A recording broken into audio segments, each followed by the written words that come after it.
नमः श्रीयतिराजाय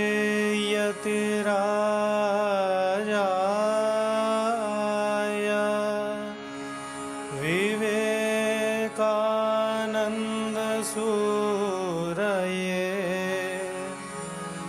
सच्चित्सुखस्वरूपाय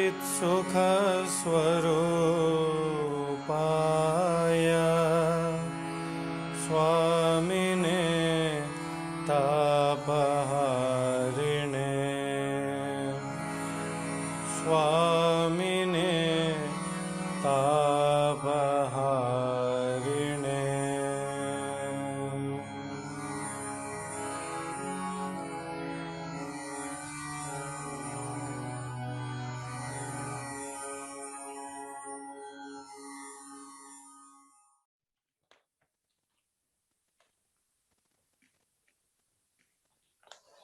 सा मे वाग्देवता निवसतु वदने सर्वदा सुप्रसन्ना।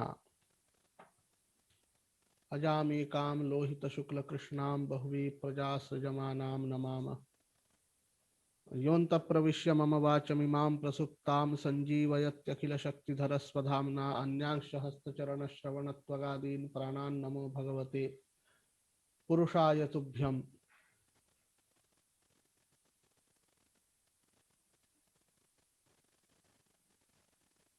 अजामी काम लोहित शुक्ल कृष्णां बहुवी प्रजा सृजमानां नमामः।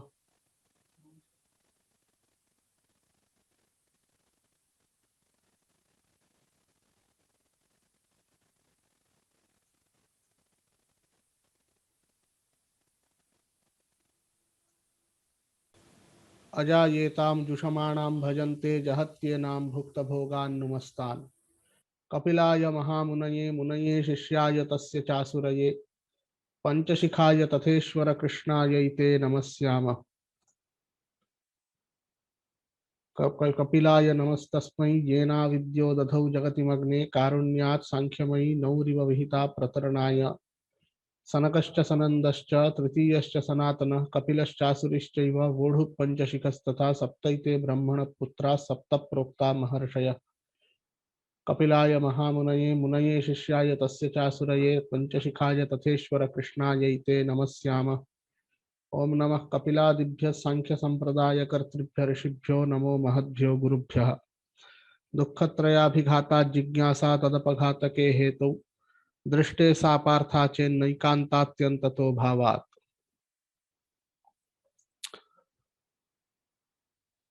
एतावता तस्माच्च विपर्यासात् सिद्धं साक्षित्वमस्य पुरुषस्य इत्यादिना कारिकया इत्याद्यया कारिकया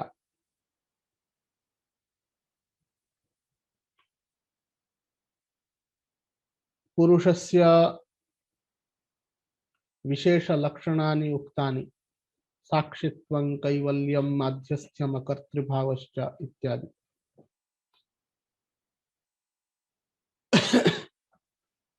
तत्रापि पुरुषस्य चेतनत्वात् पुरुषः साक्षी द्रष्टा भवति।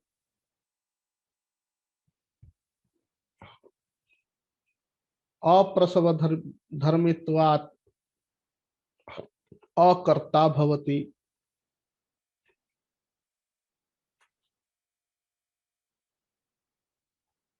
अविषयः अस्ति इति कृत्वा चेतनः अस्ति इति कृत्वा साक्षी अपि भवति। अविषयः अस्ति इति कृत्वा मध्यस्थः भवति, उदासीनः भवति इत्यादिकम्। अथापि चेतनोऽहं करोमि इत्यादि प्रतीत्या चैतन्यस्य अपि च अध्यवसाय कृत्यादेः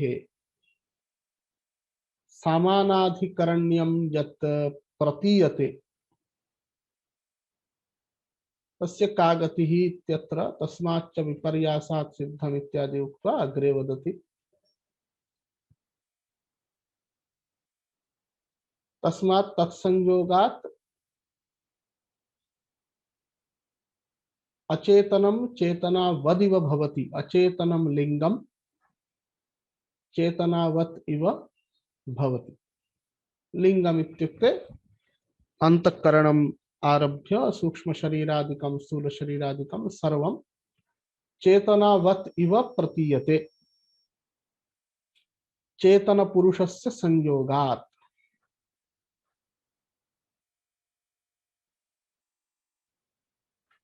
एवमेव अचेतनस्य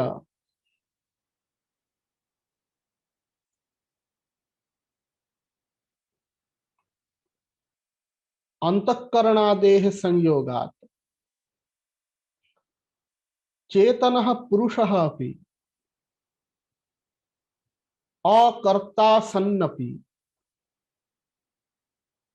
कर्ता इव प्रतीयते।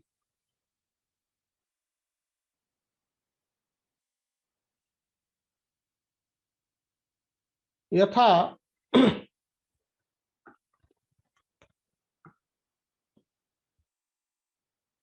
दृष्टान्तः उक्तः, स्वभावतः अनुष्णाशीत स्पर्शवान् घटः अपि शीतल जल स्पर्शात् शीतलः इव प्रतीयते, शीतलः भवति। उष्ण जल स्पर्शात् उष्णः प्रतीयते, उष्णः भवति। तथा एव स्वभावतः अचेतनः अपि अंतःकरणादिः चेतनस्य पुरुषस्य संस्पर्शेन चेतना संपन्नमिव चेतनावत् इव प्रतीयते। अपि च यथा रात्रौ कृतचौर्यं चौराणां दलम्, तेन चौराणां दलेन सह गच्छन्नपि सत्पुरुषः चौरदल समभिव्याहारात् चौरत्वेन निगृहीतः भवति। तथा एव स्वयं अकर्ता पुरुषः गुणानां कर्तृत्वे अपि गुणैः सह संपर्कवशात् संयोगवशात्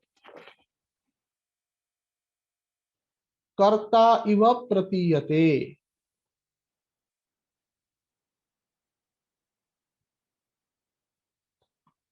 इदानीं अयं यः प्रकृति पुरुष अथवा प्रधान पुरुष संयोगः भवति, स प्रधान पुरुष संयोगः किमर्थः भवति इत्युक्ते प्रधानस्य दर्शनार्थं कैवल्यार्थं तथा पुरुषस्य इति उक्तं। पुरुषस्य दर्शनार्थं कैवल्यार्थं तथा प्रधानस्य इति उक्तं। पुरुषेण प्रधानस्य दर्शनम् अपि च पुरुषस्य कैवल्यम्, एतत् पूर्वम् आरम्भे अपि अस्माभिः विचारितमासीत्। प्रयोजनद्वयमस्ति सृष्टेः। शब्दः अल्पः एव श्रूयते। वोल्यूम् न्यूनमस्ति इति मन्ये, सम्यक् न श्रूयते।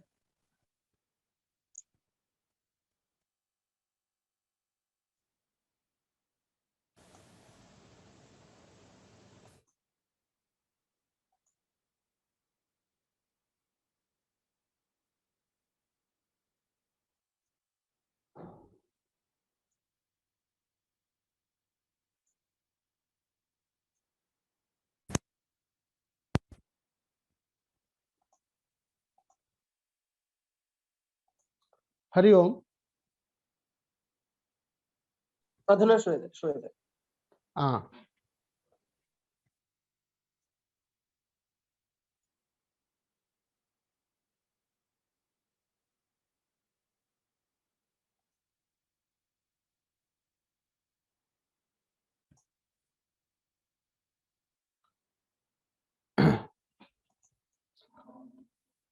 एवं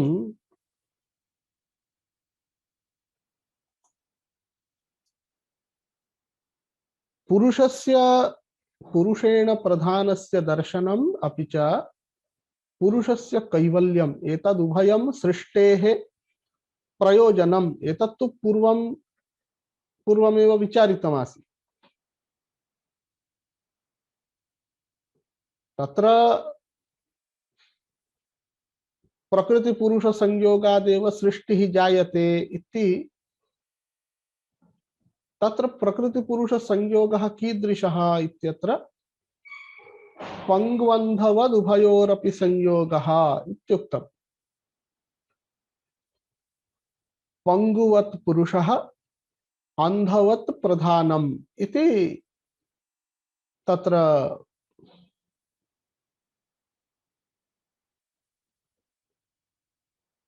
किंचित् दृष्टान्तेन तस्य समन्वयः अपि उक्तः। यथा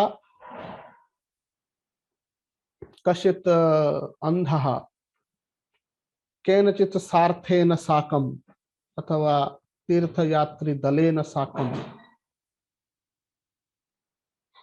कुत्रचित् गच्छन्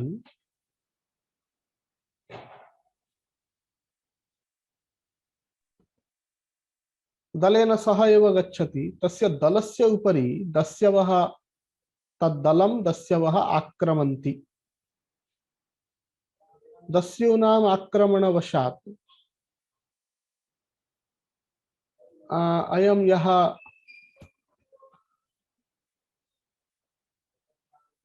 अंधः अस्ति सः अपि नाम तत्र तस्य दलस्य सर्वे अपि जनाः मारिताः ताडिताः, तद्दलं भग्नम्। इदानीं सर्वे इतस्ततः पलायनम् अकुर्वन्, येऽपि जीविताः आसन्। अयमपि जीवितं कथञ्चित् रक्षित्वा जीवनं रक्षित्वा अयमपि अंधः कुत्रचित् निलीनः।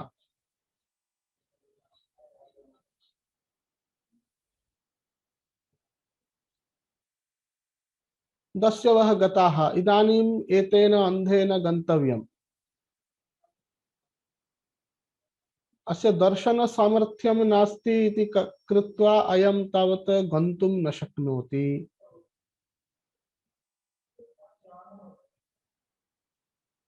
तत्काले एव कश्चित् पंगुः तेन लब्धः भवति। अयं पंगुः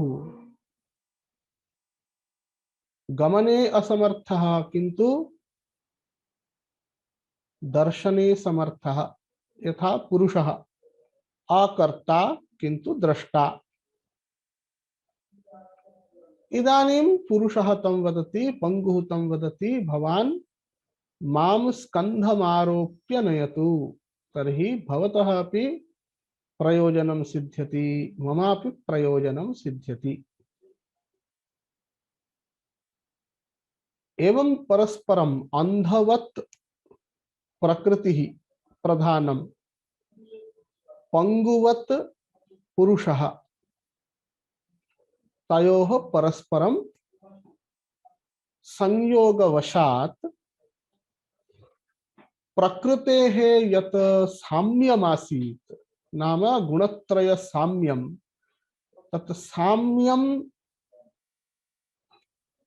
वैषम्येण परिवर्तते, एवञ्च सृष्टिः तत्र एव आरभते। ततः परं क्रमः उक्तः। प्रकृतिः, प्रकृतेः महान् महत्तत्वं बुद्धिः, बुद्धितत्वाद् अहङ्कारः, अहङ्कारतत्वात् षोडश पदार्थी, षोडश पदार्थी मध्ये एकादश इन्द्रियाणि, तन्नाम तत्र पंच ज्ञानेन्द्रियाणि, पंच कर्मेन्द्रियाणि, अपि च मनः आन्तरम् इन्द्रियम्। एवं एकादश इन्द्रियाणि पंच तन्मात्राणि च जायन्ते। एतत् षोडश पदार्थ्यामपि पंच तन्मात्रेभ्यः पंच महाभूतानि जायन्ते इत्येवं क्रमः उक्तः सृष्टेः।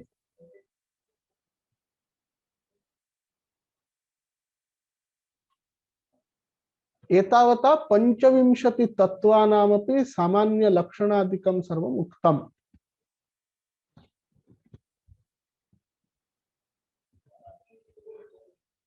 प्रधानं पुरुषः इति द्वे, त्रयोविंशति व्यक्ततत्त्वानि, महत्तत्त्वम्, अहंकारतत्त्वम्, एकादश इंद्रियाणि एवं त्रयोदश पंचतन्मात्राणि पंचमहाभूतानि, त्रयोदश दश त्रयोविंशति। एतेषां त्रयोविंशति तत्त्वानां यदा ज्ञानं जायते तदा तत्र जटी वापि जटी मुंडी शिखी वापि मुच्यते नात्र संशयः इत्यादि उच्यते।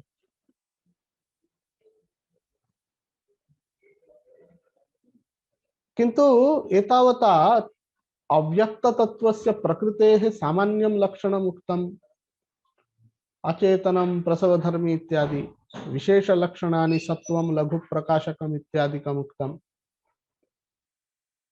पुरुषस्य अपि सामान्य लक्षणं तद विपरीतम् इति उक्तं, नाम व्यक्ताव्यक्त विपरीतं विशेष लक्षणमपि तदेव साक्षित्वं माध्यस्थ्यम् इत्यादि। वस्तुतः सर्वमपि पुरुषस्य सामान्य लक्षणं विशेष लक्षणम् इति तथा वक्तुं न शक्यते चेदपि एवम् उच्यते। तत्र पुरुषस्य एकं तु व्यक्ताव्यक्त वैपरीत्य मुखेन पुरुषस्य लक्षणमुक्तम्, एकं तु पुरुषस्य स्वरूपतः यल्लक्षणमस्ति माध्यस्थं कैवल्यं द्रष्टृत्वम् इत्यादि तदेकमुक्तम्। अतः एतद्वयं किञ्चित् तटस्थलक्षणं स्वरूपलक्षणम् इति वत् अपि कल्पयितुं शक्यते।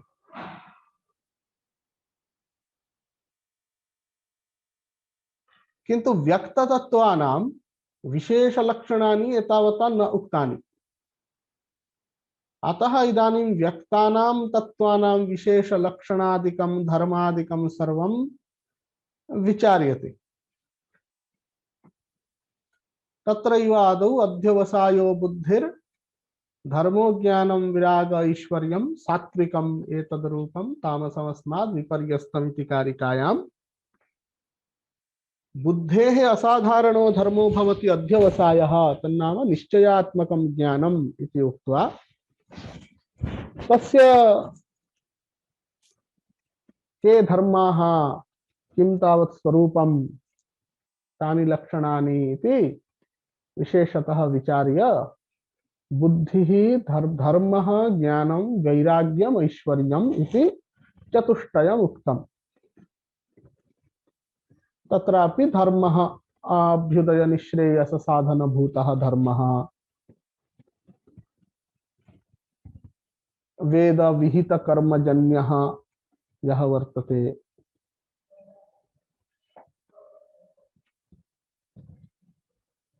ज्ञानमपि तदेव उक्तं सत्त्वपुरुषान्यताख्याति रूपं तत्त्व साक्षात्कारात्मकं ज्ञानमुक्तम्।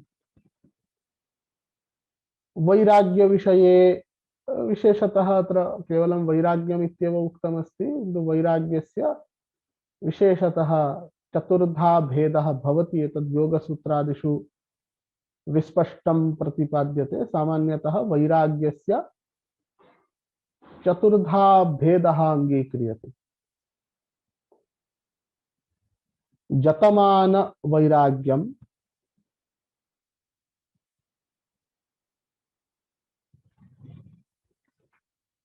व्यतिरेक वैराग्यम, एकेन्द्रिय वैराग्यम, वशीकार वैराग्यम इति। यतमान वैराग्यम किम इत्युक्ते तत्र एवं उच्यते, अस्माकं विविध विषयेषु प्रवृत्तिर्भवति, इन्द्रिय मुखेन प्रवृत्तिः इत्युक्ते इन्द्रियाणि एव साक्षात् तेषां विषयाणां ग्रहणे द्वारं भवति। एतानि इन्द्रियाणि स्वस्व विषयेषु प्रवर्तन्ते।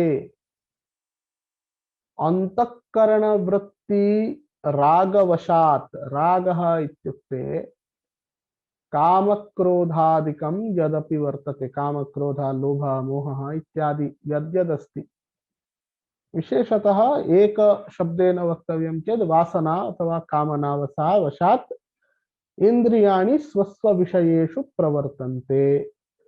एभिः रागैः एव कामादिभिः एव प्रेरितानि इन्द्रियाणि विषयेषु प्रवर्तन्ते। तत्र यदा विषयेषु इन्द्रियाणि न प्रवर्तन्ताम् इति मनसि निधाय कश्चित् साधकः अंतःकरणवृत्तिरागादीनां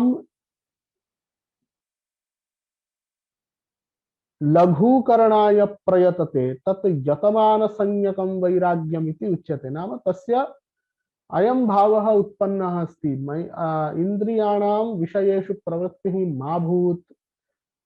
इन्द्रियाणां विषयेषु प्रवृत्तिः कुतः भवति? इन्द्रियाणां विषयेषु प्रवृत्तिर्भवति रागादिवशात्। अतः तस्य रागस्य इदानीं न्यूनीकरणं मया कर्तव्यम्। एवं संकल्प्य यः रागादीनां काम क्रोधादीनां संयमनाय यतते तस्य यतमानसंज्ञकं वैराग्यम्।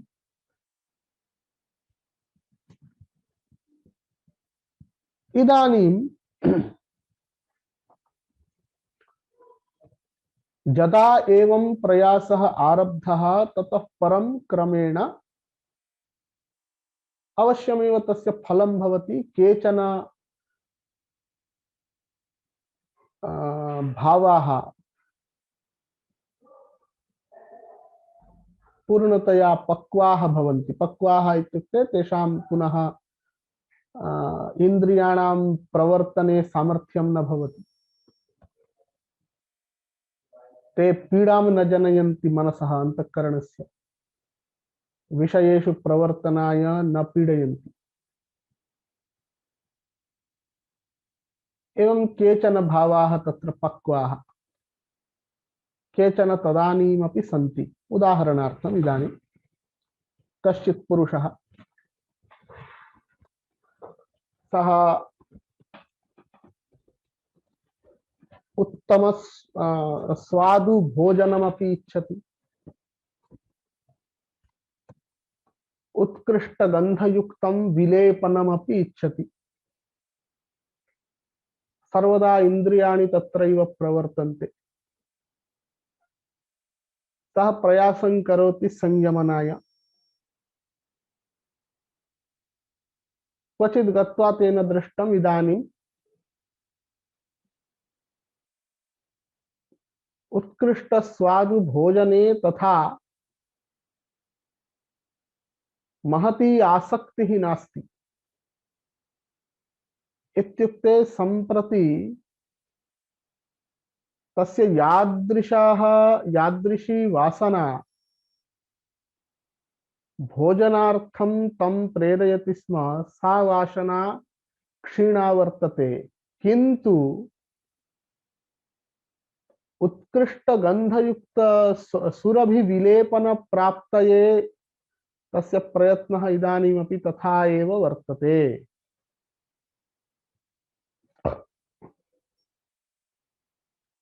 तर्हि सम्प्रति सुरभि विलेपनस्य प्राप्तये तदर्थं यः रागः, तस्य रागस्य न्यूनीकरणाय विशेष प्रयत्नः कर्तव्यः।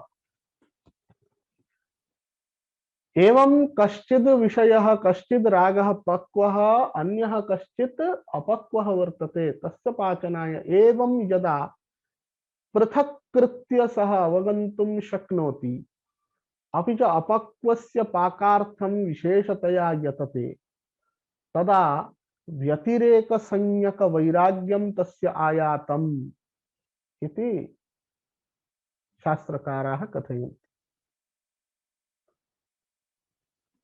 इदानीं रागाणां तथा तस्य परिपाकः तेन कृतः महता प्रयत्नेन।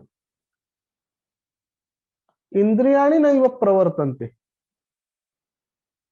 किन्तु मनसि कदाचित् तादृशः भावः जागर्ति। पूर्वं किम् आसीत्, उत्तमं किमपि भोज्यं दृष्टं चेत् झटिति सः अन्यत् किमपि अविचिन्त्य तस्य भक्षणाय प्रवर्तते स्म। सुरभिविलेपनं दृष्ट्वा तस्य प्राप्तये प्रवर्तते स्म। इदानीं तथा नास्ति। उत्तमम् उत्कृष्टं भोजनम् अस्ति चेदपि सः नैव तत्र भोजनार्थं प्रयासं करोति, विलेपनप्राप्त्यर्थमपि प्रयासं न करोति, किन्तु मनसि भावः जागर्ति, हाँ उत्कृष्टमस्ति एतद् भोज्यं, भुञ्जीय तर्हि सम्यक् स्वादः लभ्येत।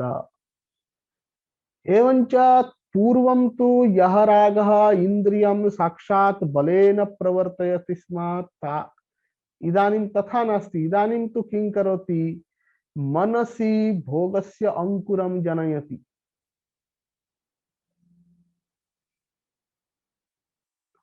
एवं मनसि यदा एतादृशांकुर जनन केवलं मनसि एतादृश भावजागरण सामर्थ्यं यदा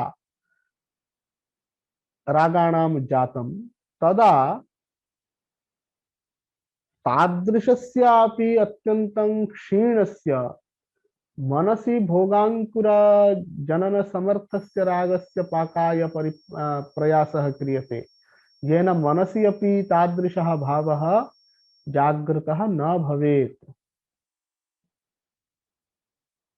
अयं यः एतादृशं प्रयासं यः करोति तस्मै तस्य एकेन्द्रिय संज्ञक वैराग्यम, तस्य यद् वैराग्यं तद् एकेन्द्रियं वैराग्यम् इति उच्यते।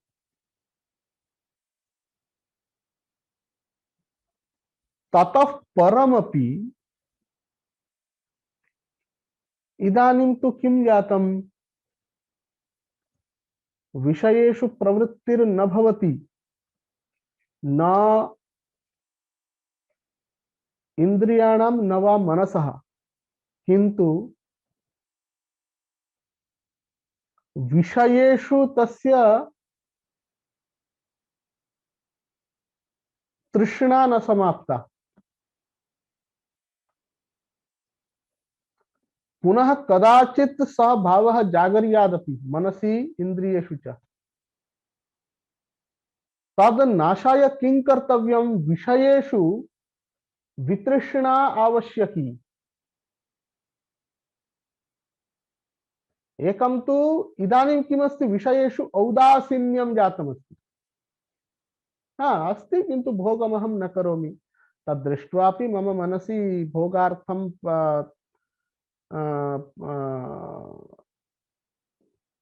भावना न भवति।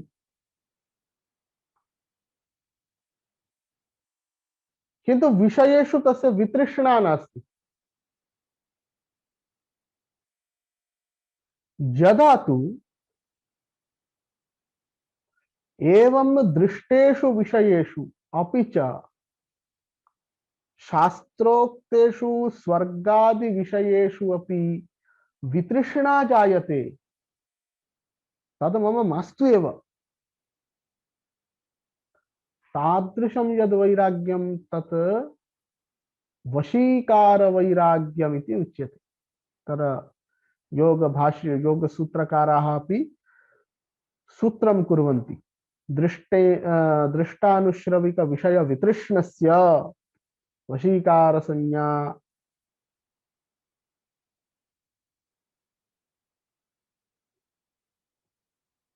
तादृशं वैराग्यम्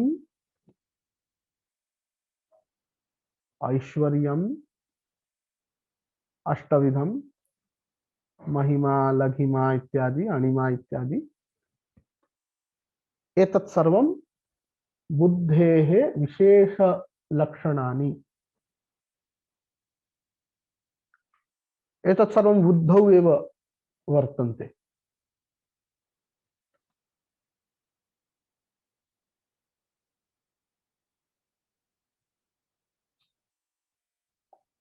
ततः अहंकारतत्त्वं यथा अध्यवसायः बुद्धेः विशेषलक्षणमिति उक्तम्,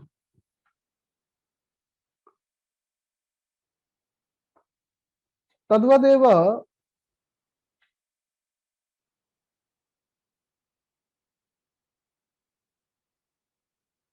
अहंकारस्य विशेषलक्षणमुच्यते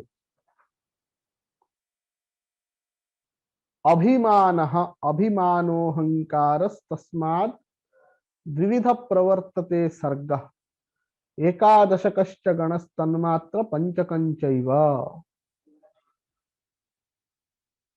अहंकारस्य लक्षणं भवति अभिमानः। अभिमानः इत्युक्ते कीदृशः पदार्थः सः?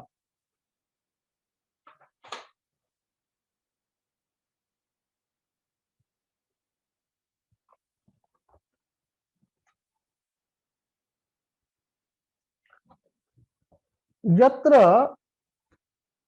अहम मम एतादृशः भावः जायते तदेव अभिमानः इति उच्यते।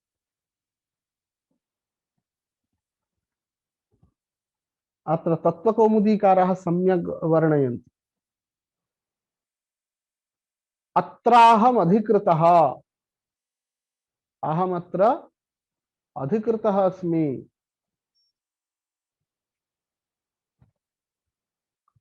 शक्तः खल्वहमत्र, अहम् अस्मिन् कर्मणि समर्थः। मदर्था एवामि विषयाः, एते विषयाः मम कृते एव वर्तन्ते। मदर्था एवामि विषयाः।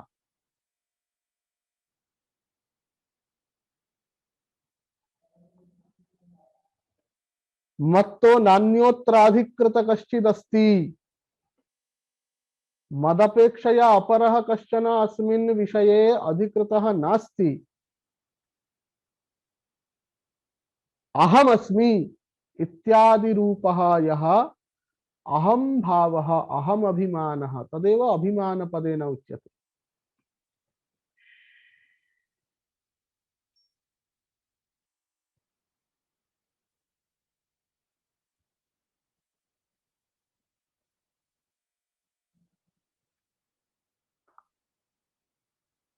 इमम् अधिकारम् आश्रित्य एव बुद्धेः अध्यवसायो जायते।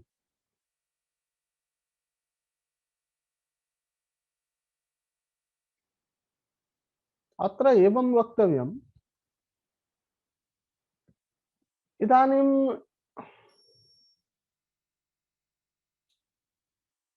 किञ्चित् उत्कृष्टं वस्तु, उदाहरणार्थम् उत्कृष्टं फलं किञ्चित् दृष्टं, तद् इन्द्रियद्वारा तस्य फलस्य ज्ञानं प्राप्य ततः परम् अहंकारे एतत् फलं मदर्थमस्ति, अहमस्य फलस्य भोक्ता इत्येवं परिकल्प्य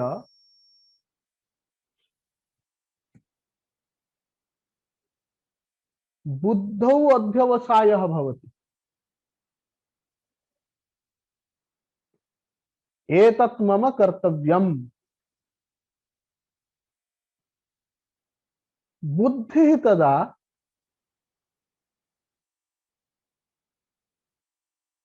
इन्द्रियाणि प्रेरयति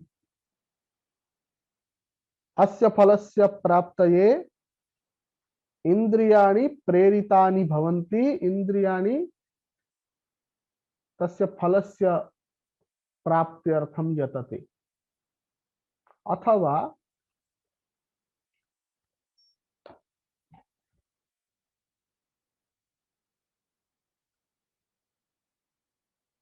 कश्चित्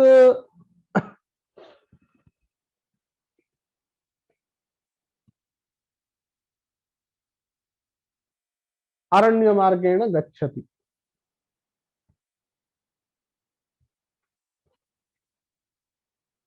अंधकाराच्छन्नं गमनकाले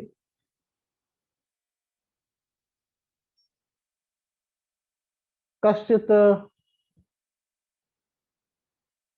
किंचित् पिंडं दृष्टं, किमिदम् इति आदौ मनसि जिज्ञासा उत्पद्यते। तत्र संकल्प विकल्पयोः सत्वमस्ति।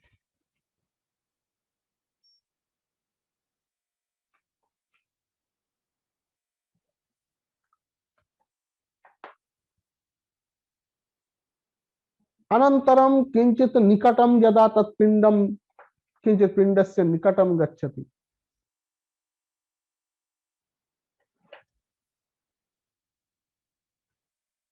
तदा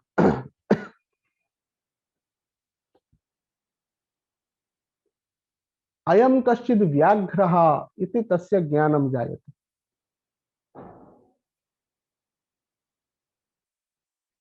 ततः परम् अयं व्याघ्रः मामेव भोक्तुम् आगच्छति इति अभिमानः जायते। तत्र अहं विषयक प्रत्ययः तदा बुद्धिः अध्यवस्यति, मया इदानीं पलायनं कर्तव्यम्। ततः परम् इंद्रियद्वारा सः ततः पलायते। एवं क्रमः अस्ति कर्तव्यतायाः। अत्र यः अंशः मामेवायं भोक्तुम् इच्छति, मामेवायं भोक्तुम् आगमिष्यति, तत्र अभिमानः वर्तते। मया पलायनं कर्तव्यम् इति तु बुद्धेः व्यापारः। तत्र निश्चयः क्रियते, कर्तव्य निर्धारणं क्रियते।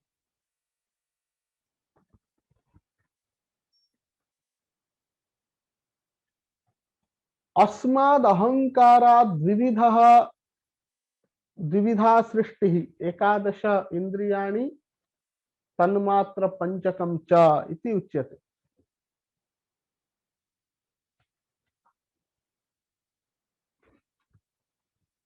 किंतु कथम एकस्मादेव अहंकारात् भिन्न प्रकारकाणाम् इंद्रियाणाम् अपि च तन्मात्राणां सृष्टिः संभवेत्?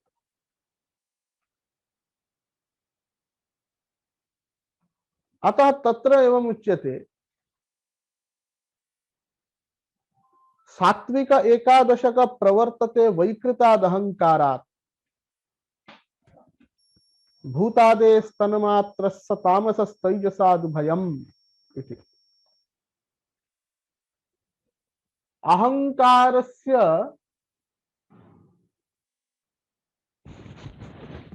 सात्विकात् भागात्, अहंकारे सत्वरजस्तमांसि त्रीणि गुणानि सन्ति एव, त्रिगुणात्मकत्वात् तस्य। तत्र यः सात्विकः भागः, तस्मात् सात्विकात् भागात् इंद्रियाणां प्रवृत्तिः एकादशकः प्रवर्तते इति वदति। एकादशकः नाम एकादशानां गणः। एते एकादशके दश इंद्रियाणि मनश्च, पंचकर्मेन्द्रियाणि, पंचज्ञानेन्द्रियाणि, मनः इत्येवम् एकादश इंद्रियाणि।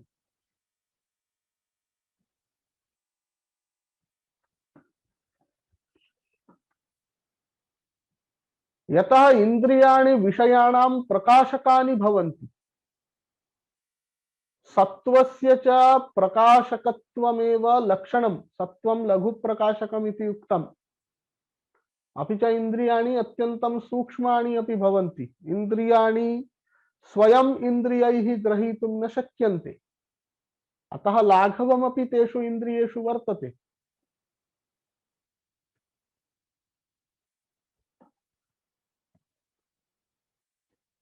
अतः सात्विकाद अहंकार भागात् इंद्रियाणि उत्पद्यन्ते।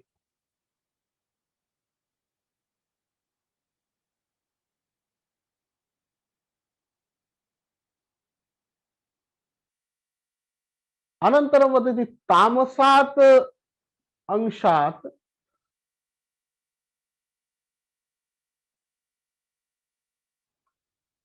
तन्मात्र गणस्य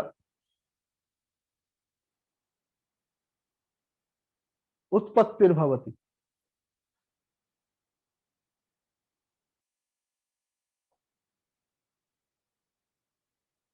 अत्र या कारिका वर्तते भूतादेस्तन्मात्रस्य तामसः तैजसादुभयं तस्य पाठभेदः दृष्टः अस्ति। कुत्रचित् द्वितीय द्वितीयार्धे किञ्चित् अन्यथा इव पठ्यते। ऐन्द्रिय एकादशकः इत्यादि वदन्ति।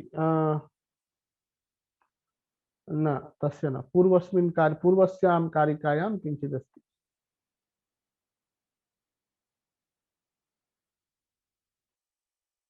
भूतादेः इति पदमस्ति, तस्य अर्थः अवगन्तव्यः। भूतादि इति यथा इदानीं वैकृताद् अहङ्कारादिति उक्तं खलु। वैकृतम् इति सात्विकस्य अहङ्कारस्य किञ्चित् नाम नाम संज्ञा। वैकृतः अहङ्कारः अथवा वैकृतिकः अहङ्कारः इति पूर्वाचार्यैः कृता संज्ञा। वैकृतः अहङ्कारः नाम यस्मिन् अहङ्कारे सत्वगुणस्य भागः अधिकः वर्तते। वैकृतः अहङ्कारः एकः। भूतादिः अहङ्कारः इति द्वितीय प्रकारकः अहङ्कारः। भूतादिः अहङ्कारः नाम यस्मिन् अहङ्कारे तमसः बाहुल्यमस्ति। भूतादिः इति तस्य अहङ्कार भागस्य संज्ञा तावदेव। भूतादिः इति संज्ञा किमर्थं क्रियते इत्युक्ते तथा संज्ञा पूर्वाचार्यैः कृता इति एकम्। अपरञ्च भूतानां पृथिव्यादीनाम् उत्पत्तिः अस्मादेव अंशात् जायते इति कृत्वा अपि भूतादिः इति संज्ञा कृता। यतः अस्मादेव तन्मात्राणि तन्मात्रेभ्यः भूतानाम् उत्पत्तिर्जायते। अतः भूतादेः तामसात् इति उक्तम्। ओ न, भूतादेः तन्मात्रः स तामसः। भूतादेः तामसाद् अहङ्कारात् तन्मात्राणाम् उत्पत्तिर्जायते। स च तन्मात्र गणः तामसः भवति।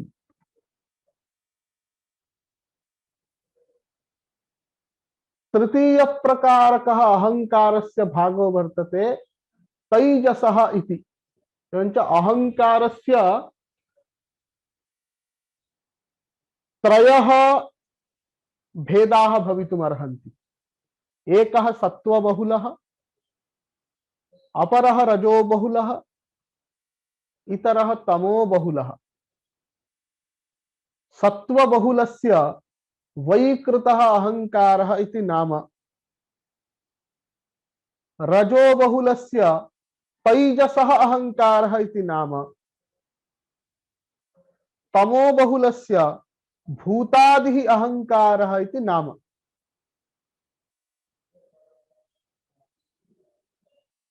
एतेभ्यः अहङ्कारस्य त्रिभ्यः भागेभ्यः वैकृताद् अहङ्कारात् मनः इन्द्रियाणि च जायन्ते। भूतादेः अहङ्कारात् पंच तन्मात्राणि जायन्ते। तैजसाद् अहङ्कारात् तु उभयं जायते। कथं? यतः सत्वं तमः एतदुभयमपि स्वयं अक्रियं रजसा एव क्रियायां प्रवर्तन्ते।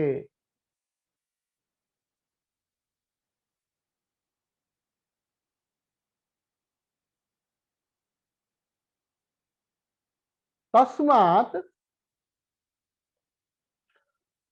तैजसः यः भागः वर्तते रजो बहुलः अहंकारस्य भागः तत्र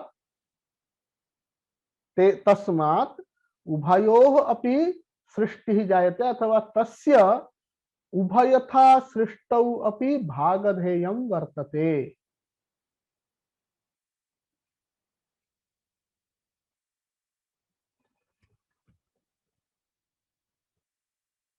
एतावता व्यक्ततत्वेषु बुद्धितत्वस्य विस्तारः उक्तः, अहंकारतत्वस्यापि विस्तारः उक्तः, तस्य विशेषलक्षणादिकं सर्वम् उक्तम्। अपि च अहंकारतत्वात् कथं भिन्न भिन्न पदार्थानाम् उत्पत्तिर्जायते सा प्रक्रिया अपि उक्ता। प्रसंगतः इदानीं इंद्रियाणां स्मरणम् आयातम्, यतः अहंकाराद् इन्द्रियाणि जायन्ते। इदानीम् इन्द्रियाणां परिचयं यच्छति। वैकृताद् अहंकारात् एकादशक गणः उत्पन्नः, तस्मिन् एकादशके गणे के वर्तन्ते तदादौ वक्तव्यम्। अतः तेषां नाममात्रम् उद्देशः क्रियते। बुद्धीन्द्रियाणि चक्षुश्रोत्र घ्राणरसनत्वगाख्यानि वाक् पाणि पादु पादपायूपस्थान कर्मेन्द्रियाणि आहुः। केवलं नाम। बुद्धीन्द्रियाणि ज्ञानेन्द्रियाणि श्रोत्रादीनि, श्रोत्रस्य विषयः शब्दः, चक्षुः चक्षुषः विषयः रूपम्, घ्राणस्य विषयः गन्धः, रसनस्य विषयः रसः, त्वचः विषयः स्पर्शः, तथैव वाक् इत्यस्य वचनं, वागिन्द्रियस्य कर्म, ग्रहणम् आदानम् एतत् सर्वं पाणि हस्तेन्द्रियस्य कार्यम्।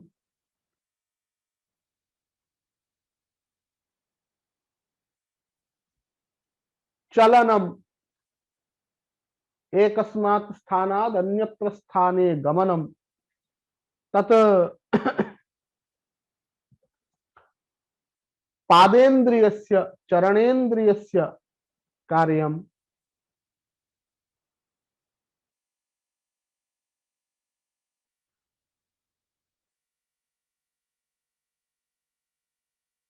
आनन्दस्य आनन्दः उपस्थेन्द्रियस्य कार्यम्। शरीरगत मलादीनां निष्कासनं पायु इन्द्रियस्य कार्यम्।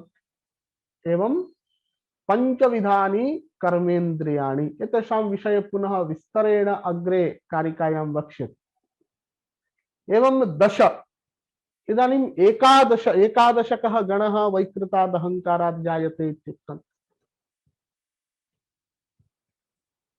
एकादशं भवति मनः। अतः इदानीम् एकादशस्य मनसः विषये वदति। उभयात्मकमत्र मनः संकल्पकम् इन्द्रियञ्च साधर्म्यात् गुण परिणाम विशेषान् नानात्वं ग्राह्य भेदाच्च।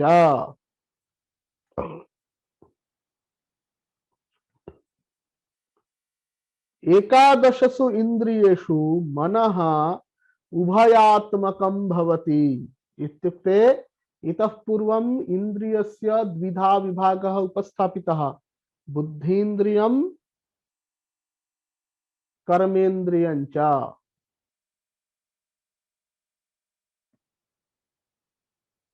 मनस्तु उभयात्मकम् अस्ति।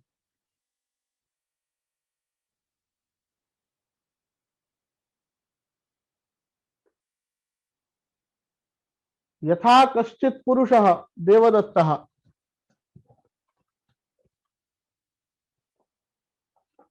सः आदिनं गाः चारयति, गोपालकः अस्ति।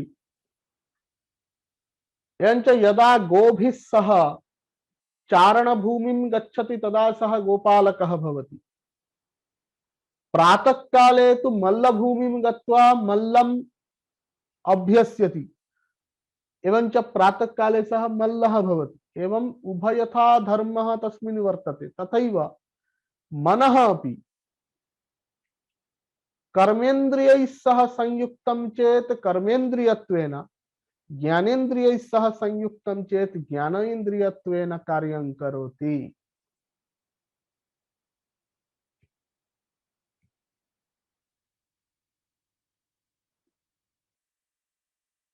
एवञ्च तत्र ज्ञानेन्द्रियत्व कर्मेन्द्रियत्वयोः समन्वयः दृश्यते, समावेशः अथवा संकीर्णत्वं दृश्यते।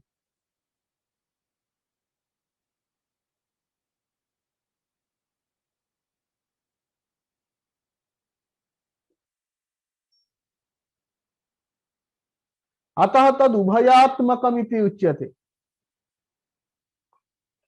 अपि च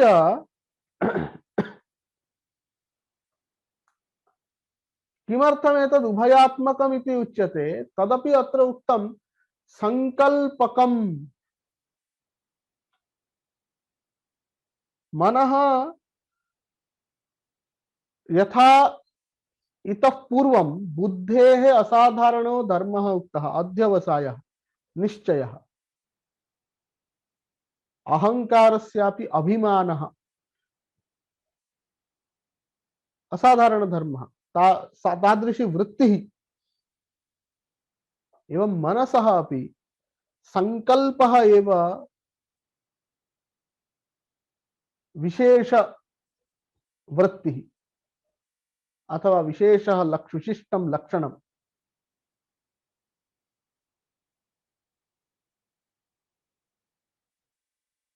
तथा मनसः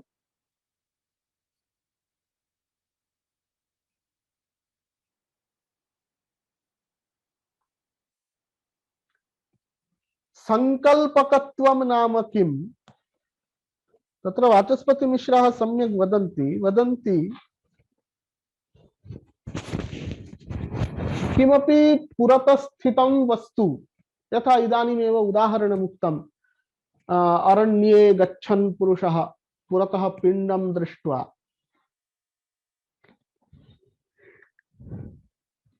किमिदम् इति आदौ चिन्तयति, ततः परं व्याघ्रः इति निश्चित्य अनन्तरम् अभिमानः जायते, ततः परं कर्तव्यनिश्चयं करोति। तद्वत् मनः तत्र किं करोति? मनः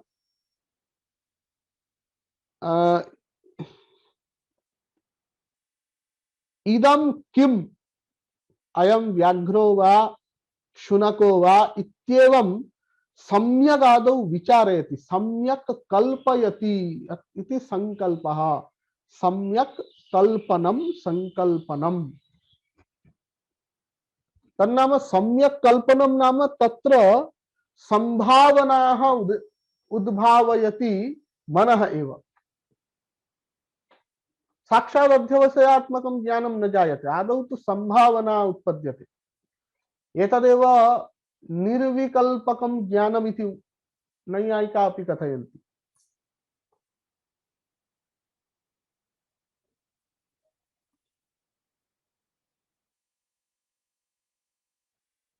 तत्र कश्चित् श्लोकोऽपि अस्ति, सम्मुग्धं वस्तुमात्रञ्च प्राग्गृह्णन्त्यविकल्पितम्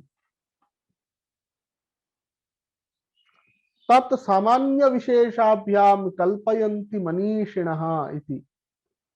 किंचित् वस्तु सम्मुग्धं, सम्मुग्धं नाम तत्र विशिष्टं लक्षणं किमपि तत्र तदा न ज्ञायते। यथा इदं किंचिदित्येव ज्ञानं, तादृशमेव ज्ञानं प्रथमदर्शनेन जायते। ततः परमेव सामान्य विशेषाभ्याम पर्यालोच्य इदं तत् इत्याकारकं ज्ञानं जायते।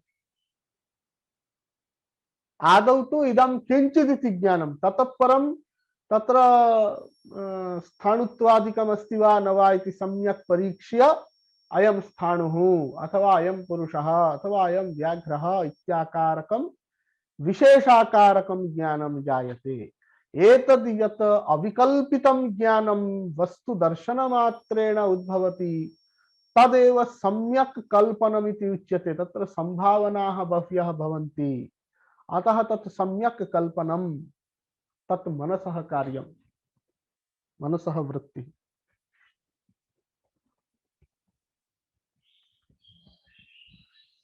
अपि च तत्रैव अन्यानपि श्लोकान्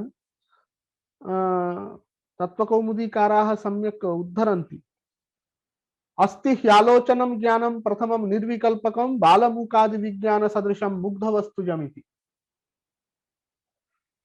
आदौ तु कस्यचित् वस्तुनः दर्शनेन निर्विकल्पकं ज्ञानं जायते। तद् ज्ञानं कीदृशं तत्र सम्यक् उदाहरणं यच्छन्ति। बालमूकादि विज्ञानं, यथा कश्चित् बालकः इदम् अयं घटः इति न जानाति, किन्तु इदं किञ्चित् द्रव्यम् इति तदेव तस्य ज्ञानमस्ति। तेन जलेन तत्र घटेन किं कर्तव्यं, जलाहरणं कर्तव्यं या तत्र तेन सह क्रीडनीयं वा इत्यादि ज्ञानं नास्ति। सः केवलं तस्य वस्तुनः विनिर्देशं करोति, नामादिकं वक्तुं न शक्नोति।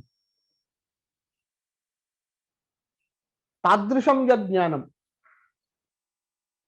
तन्निर्विकल्पकं ज्ञानम् इति उच्यते। ततः परमेव वस्तुनः विशिष्टान् धर्मान् तत्र ज्ञात्वा अध्यवसाय रूपं निश्चय ज्ञानं जायते।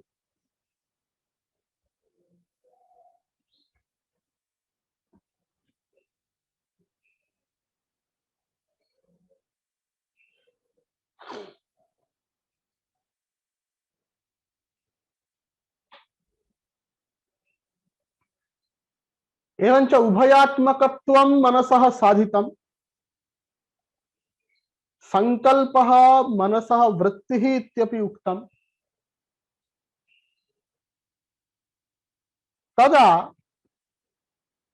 अयमेकः प्रश्नः उद्भवति इदानीं।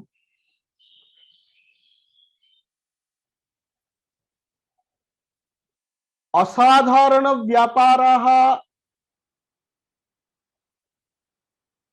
अहंकारस्य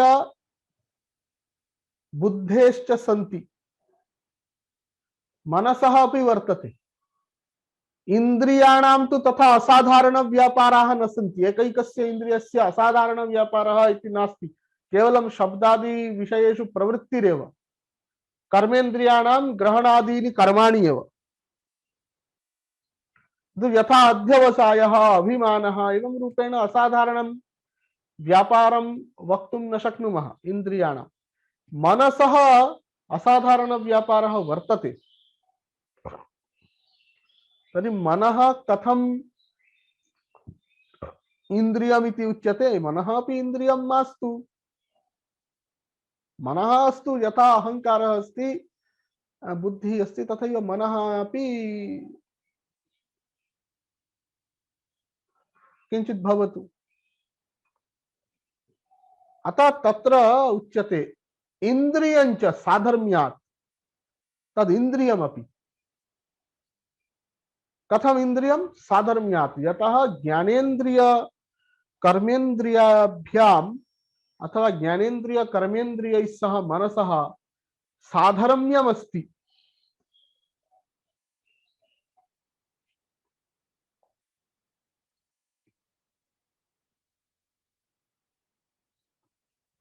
कीदृशं साधर्म्यम्?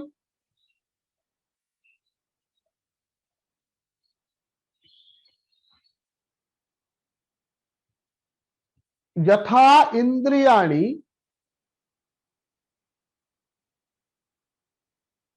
वैकृताद् अहंकारात् जायन्ते, तथैव मनः अपि वैकृताद् अहंकारात् जायते इति साधर्म्यम्।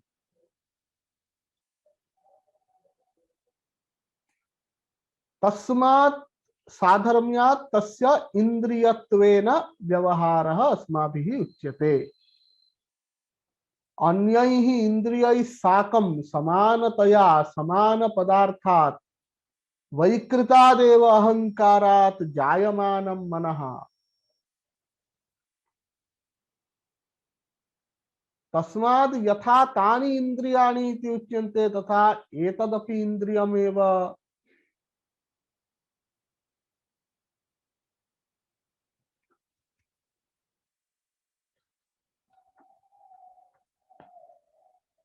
अपि च अग्रे वदति गुण परिणाम विशेषान् नानात्वं बाह्य भेदाच्च।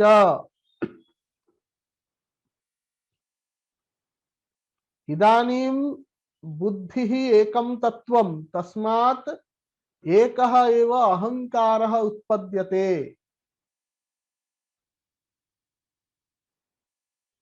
तथैव अहंकारः एकं तत्त्वं तस्माद् एकमेव तत्त्वम् उत्पद्येत खलु। कथम एकादश इन्द्रियाणि तदपि वैकृताद् एकस्मात् भागात्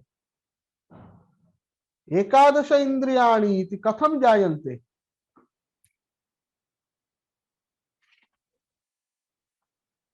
तत्र इदं समाधानम् उच्यते। समान धर्म विशिष्टादपि वैकृताद् अहंकारात् गुण परिणाम विशेषात् सृष्टेः नानात्वं जायते। गुणाः भिन्न भिन्न रूपेण परिणमन्ते तस्मात् भिन्न भिन्न एकादश इंद्रियाणि तेभ्यः उत्पद्यन्ते।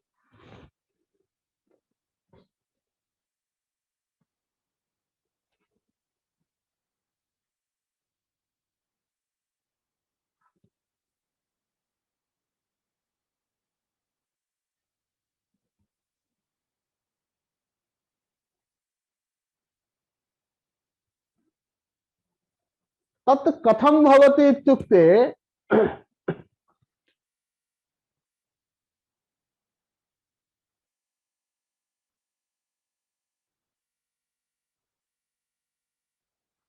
यथा यदा तावत् गोः वत्सः उत्पद्यते वत्सः जायते तस्मिन् काले एव गोः स्तनात् क्षीरम् उद्भवति। कुतः? वत्सस्य विवृद्धि निमित्तम्।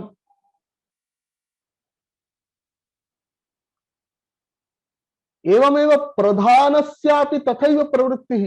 पुरुषस्य कैवल्यं यथा भवेत् कैवल्यार्थं च किम् अपेक्षितम्? आदौ भोगः अपेक्षितः। तस्मात्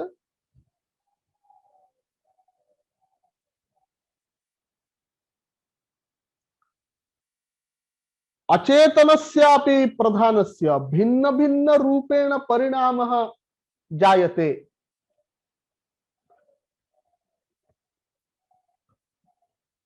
तदग्रे वदिष्यति। तथा इदमेव उदाहरणं वदिष्यति। वत्स विवृद्धि निमित्तं क्षीरस्य यथा प्रवृत्तिरङ्गस्य पुरुषस्य विमोक्षार्थं तथा प्रवृत्ति प्रदानस्य इत्यादि अग्रे वक्ष्यति।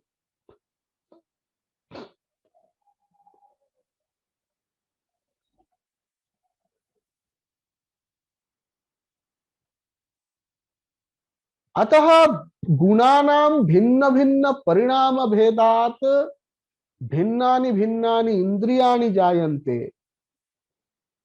ग्राह्य भेदात् अथवा बाह्य भेदात् इति उभयथा पाठः अस्ति।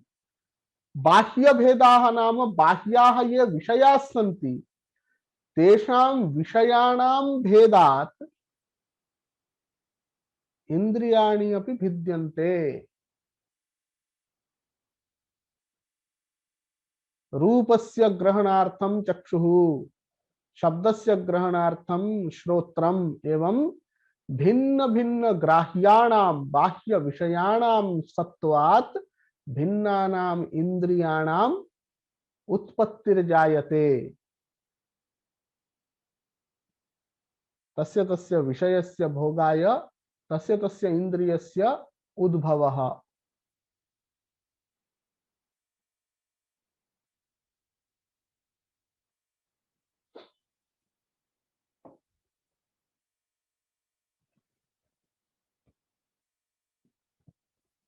अस्तु,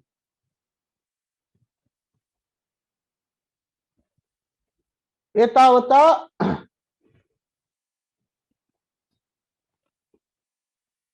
बुद्धेः अध्यवसायः अहंकारस्य अभिमानः मनसः संकल्पः इत्येवं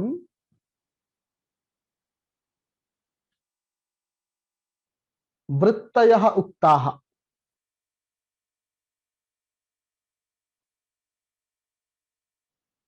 अपि च एतेषां विशेषलक्षणानि अपि तेन उक्तानि भवन्ति। इदानीम् अवशिष्टानि यानि 10 इन्द्रियाणि सन्ति तेषां 10 इन्द्रियाणां विशेषलक्षणानि वक्तव्यानि। अतः अग्रे कारिकां वदति।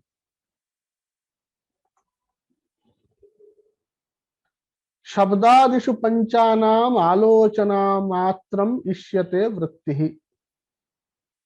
वचनादान विहरणोत्सर्गानन्दाश्च पंचानाम्। शब्दादीनां पंचानां, शब्दादिषु पंचसु विषयेषु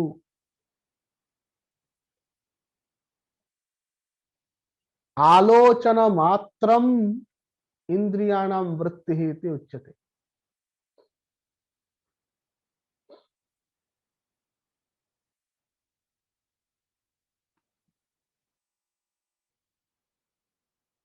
आलोचनं नाम किमिति अत्र तत्त्वकौमुदीकाराः कथयन्ति। सम्मुक्तवस्तु दर्शन मात्रम् आलोचनम्। तस्य वस्तुनः अन्यैः मिश्रितस्य तस्य वस्तुनः अथवा तस्य विषयस्य केवलं ग्रहणं, केवलं तस्य इदमत्र वर्तते इत्याकारकं निर्विकल्पकं यदस्ति तदेव तस्य व्यापारः भवति।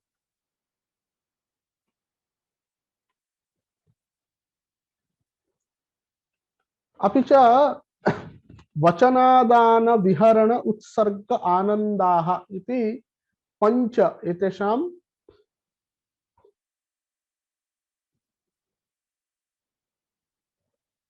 पंच कर्मेन्द्रियाणां वृत्तयः कर्माणि।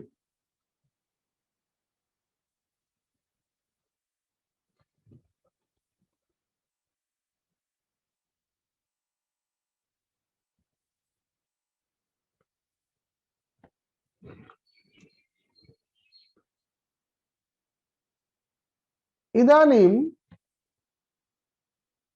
अंतःकरणमिति उच्यते। अंतःकरण शब्देन किं ज्ञातव्यम्?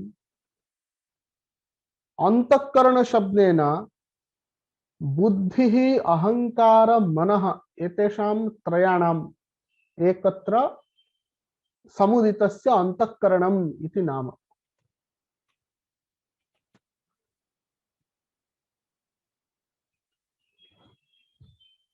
तेषाम् अंतःकरणानां वृत्ति विषये अग्रे कारिकाम् अवतारयति।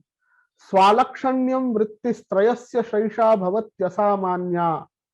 सामान्यकरण वृत्ति प्राणाद्या वायवः पंच। स्वालक्षण्यं वृत्तिः इति वदति। स्वालक्षण्यम् इत्युक्ते स्वं लक्षणं स्वलक्षणं, स्वलक्षणमेव स्वालक्षण्यम्।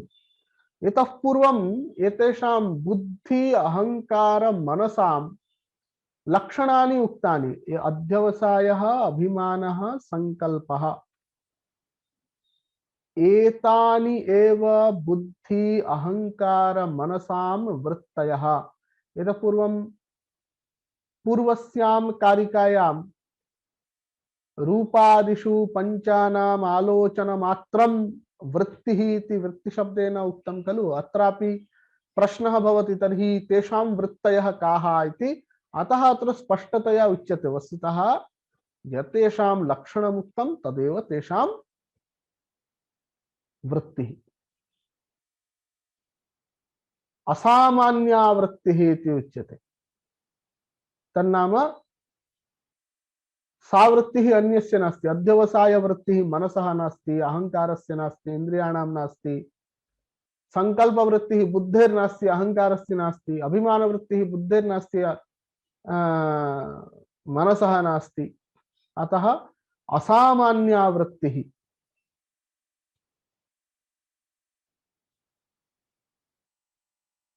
अनन्तरं वदति सैषा भवति असामान्या। एताः तिस्रः अथवा एते त्रयः असामान्य वृत्तयः अध्यवसाय अहंकार अभिमान संकल्पाः सामान्यकरण वृत्तिः के।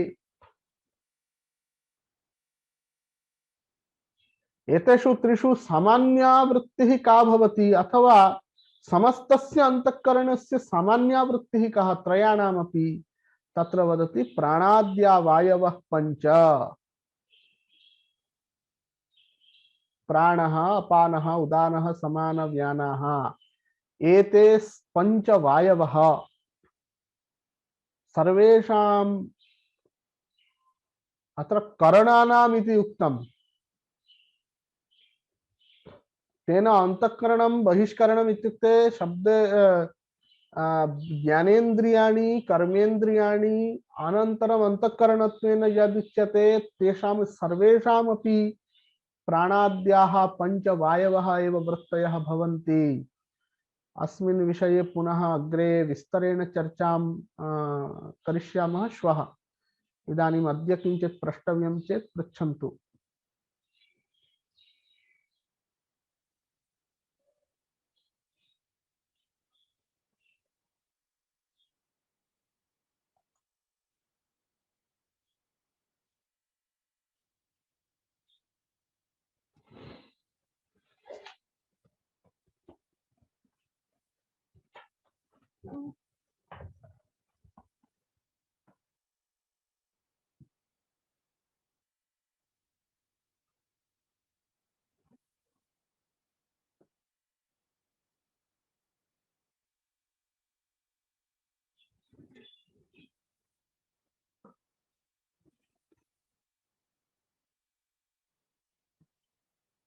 महोदय, नाम पुरुषः तो सत्य स्वभावः अस्ति, तस्य कैवल्यं भवति सम्भवति। कैवल्यं पुनः कस्य भवेत्? पुरुषस्य न भवति चेत् तर्हि प्रकृतेः न प्रकृतेः भवति। किं भवति? प्रकृतिः तु जडम् अस्ति, जडा अस्ति आम् तस्य किं भवति? आम् आम् आम् आं महोदय, अवगतम्।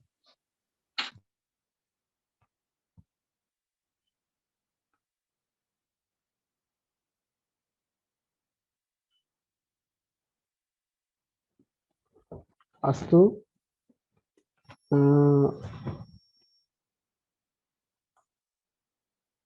श्वः भवतां कृते अन्यदेकं कार्यं दीयते, तन्नाम असैन्मेण्ट् दीयते। एतावता 65 जनैः एतत् प्रदत्तमस्ति। सम्यगस्ति। ये न प्रदत्तवन्तः तेषाम् अग्रे किं कर्तव्यम् इत्यादि अनन्तरं पुनः विचारयिष्यते। पाठश्रवणं तु सर्वेषाम् अस्ति एव, तत्र समस्या नास्ति। श्वः अन्यत् दास्यामः, तत् कृपया प्रयच्छन्तु। एतद् अद्य अत्रैव समापयामः। ॐ शान्ति शान्ति शान्तिः। हरिः ॐ तत्सत्। श्रीरामकृष्णार्पणमस्तु।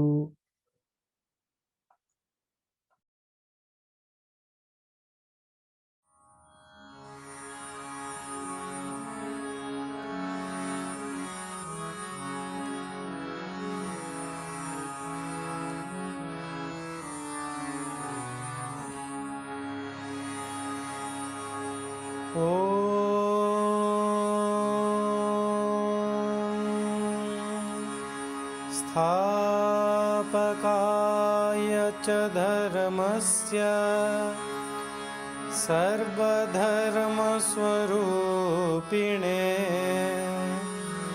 अवतारवरिष्ठाय रामकृष्णाय ते नमः।